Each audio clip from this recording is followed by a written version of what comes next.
a place called Drimnagh in Dublin.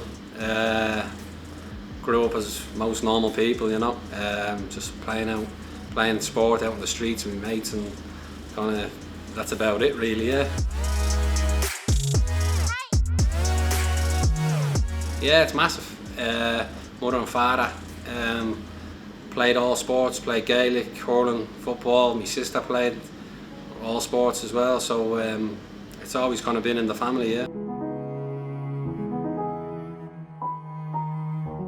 It's always been there. I think you kind of follow in your parents' footsteps. My mum, she was a big Liverpool fan. My dad was a big Man United fan, obviously, because the George Bests, the Roy Keanes and that, and you just kind of grow up following them. And my weekends used to be going around to the pub with my dad. He'd sit me down with a side down and a Sunday roast, and he'd have a few pints watching the football, you know. Yeah, I played Gaelic all the way up to... I played Gaelic and hurling. I used to play football, Gaelic and hurling on the weekend. So you play your football and the Gaelic on a Saturday, and you probably play the hurling on the Sunday. And I'd done that all the way up to around 16. And then I kind of had to give up.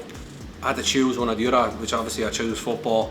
Then obviously playing the League of Ireland, I still sneakily played the odd game of Gaelic on a Wednesday night, which they probably didn't know about, but I always had that passion for the game, you know.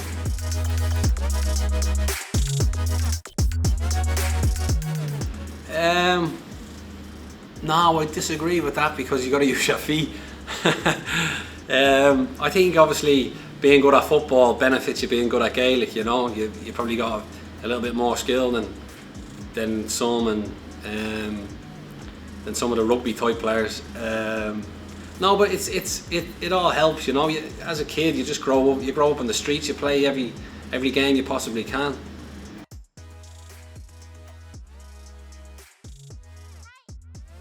It just comes to a personal preference, and football was obviously my favourite, you know. As much as I loved the Gaelic and the hurling, it just came down to you grow up and you're watching World Cups as a kid. You're watching these big events, and you're watching the likes of Roy Keanes and Dennis Irwins and that, and Robbie Keane's playing up front, scoring goals for your country, and it's just unbelievable, you know, the atmosphere that football brings, and especially the English game. It's the best league in the world, and it's every kid's dream to play in it.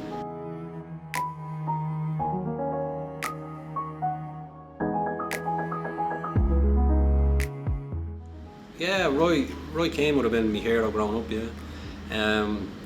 He was my dad's favourite player, so obviously that kind of fed down onto me, and we used to go to the old Lansdowne Road. He used to take me to all the games, and you just kind of get that buzz and that kind of adrenaline rush as a fan, and then it's having that desire then to kind of do it yourself.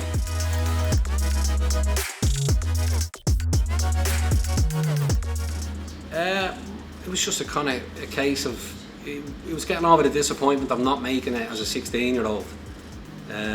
Obviously you get the chance with trials and that, and I wasn't ready.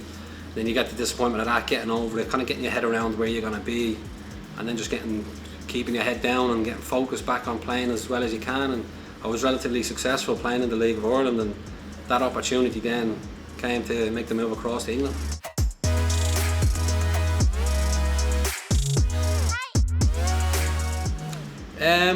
It came as a surprise, really. I think the whole move was rushed. I think it happened through deadline day. I think we played a European qualifier, and then I think a few weeks later, or whatever way it worked out, I just got a phone call the morning or the day before, to say that Aston Villa were interested to sign you. Next day, was on the plane over. It was just a bit hectic, and as it all went on, I ended up staying back then to play in the Europa League with Shamrock Rovers, so it kind of had me time to get my head around it.